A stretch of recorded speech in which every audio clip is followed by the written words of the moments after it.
મિત્રો આજે આપણે 74મો પ્રજાસત્તાક દિવસ આજે આપણે અહીંયા ઉજવી રહ્યા છીએ। આજે ખ્વાજા નવાબ વેલફેર ટ્રસ્ટ દ્વારા આજે અમને આમંત્રણ આપીને અહીંયા ઉપસ્થિત રહેવાનો જે અવસર આપ્યો એ બદલ આપનો ખૂબ ખૂબ આભાર પણ માનું છું। મિત્રો આજે આપણે સૌએ આપણે જે આજે 1947માં આપણને આઝાદી મળી, આમાં ઘણાય લોકો એવા છે કે જે આપણે સૌ આઝાદી પછી જન્મેલા લોકો છીએ, એટલે આપણને આઝાદીનો સંઘર્ષ યાદ નથી। પણ આજે આપણે ભગતસિંહ, સુખદેવ, રાજગુરુ, ચંદ્રશેખર આઝાદ એવા સૌ જે લોકોએ આજે આપણા દેશને આઝાદી માટે જે બલિદાન આપ્યું છે, આજે આપણે એમને યાદ કરવા પડે, એમને સેલ્યુટ કરવા પડે અને આજે એમને આપણે શ્રદ્ધાંજલિ પણ આપવી પડે। મિત્રો આજે બંધારણ વિશે તો આપણને નિખિલભાઈએ ખૂબ સારી રીતે આપણને સમજાવ્યા છે કે આજે આપણે સૌ આ બંધારણના કારણે આજે આપણે કંઈ પણ વાણી સ્વતંત્રતાના લીધે આપણે સૌ કંઈ પણ બોલી શકીએ છીએ। જાત પાત આ બંધારણના કારણે આપણે કોઈ એવો દ્વેષભાવ આપણા વચ્ચે નથી। આજે પોતાના હકની લડાઈ માટે સરકાર સામે હોય કે કોઈની પણ સામે આજે આપણે બુલંદ અવાજ આપણે જે કરી શકીએ છીએ એ આપણું બંધારણ છે। મિત્રો આપણે બંધારણ આપણે સૌ આપણે ઘણા બધા આપણે આપણી નોટબુક પર રાખેલી હશે લખેલી, આપણે 5 વર્ષ પછી જોઈએ તે ખોવાઈ ગઈ હોય અથવા એમાં લખેલું વંચાય નહીં એવી પરિસ્થિતિમાં થઈ જાય, પણ જે તે સમયે જ્યારે બંધારણ લખાયેલું એ હાથથી લખાયેલું અને આજની તારીખમાં પણ એ બંધારણ હાથથી લખેલું નાઇટ્રોજનમાં એ રાખેલું આજે પણ આપણે વાંચી શકાય એવી પરિસ્થિતિમાં છે। એટલે આ દેશે અનેક ચડાવ ઉતાર પાર કરીને આજે આપણે સૌ નરેન્દ્રભાઈ મોદી આજે આપણે અત્યારે તમે પરેડ જોશો એમાં જેટલા પણ અત્યારે પ્લેન તોપ આવું બધું આપણને જોવા મળે છે, આપણા દેશમાં આજે બની રહ્યું છે એ આપણે નિહાળીને એટલે આપણે આત્મનિર્ભર દેશ તરીકે આપણે આગળ વધી રહ્યા છીએ। આપણું સુરત નંબર 2 છે સ્વચ્છતામાં।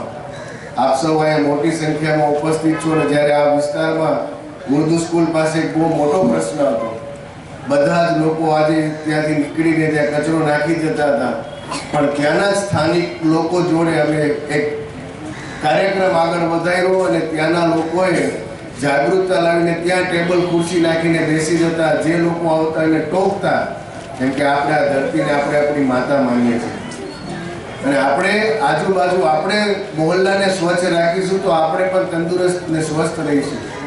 એટલે એ લોકોએ જાગૃતતા લાવી લોકોને ટોક્યા, એ લોકો સાથે ઝઘડો પણ થયો હશે તો ઝઘડો પણ કર્યો, પણ આજે ત્યાં પાણીની પરબ ઉર્દુ સ્કૂલની સામે બની ગઈ છે ને આપણા વિસ્તારને ચોખ્ખો બનાવી દીધો છે। આ એક બહુ મોટી સફળતા છે। એટલે આપણે આઝાદીના સંઘર્ષ કરવા જેવી આપણી પરિસ્થિતિમાં નથી, પણ આજે આપણા મોહલ્લાને સ્વચ્છ રાખવો એ પણ આજે એક દેશ સેવા છે। એટલે આપ સૌને આજે પ્રજાસત્તાક દિવસ નિમિત્તે એક અપીલ પણ કરું છું કે ગયા પણ ગંદકી ના કરશો, કોઈ ગંદકી કરતું હોય તો એને ટોકશો।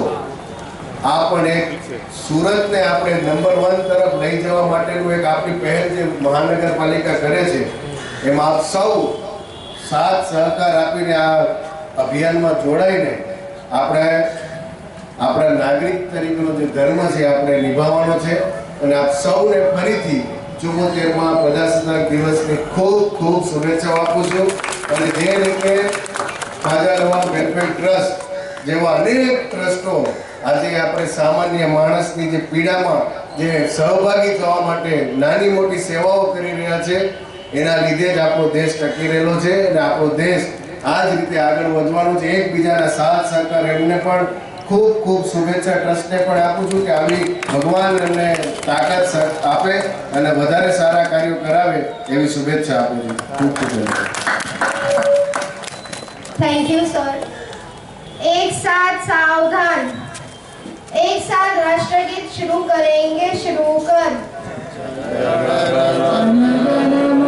अधिनायक जय हे भारत भाग्य विधाता, पंजाब सिंध गुजरात मराठा द्राविड़ उत्कल गंगा,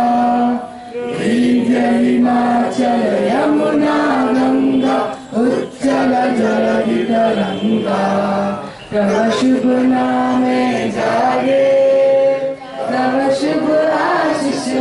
भागे गाए तव जय गाथा जनगण मंगलदायक जय हे भारत भाग्य विधाता जय हे जय हे जय हे जय जय जय जय हे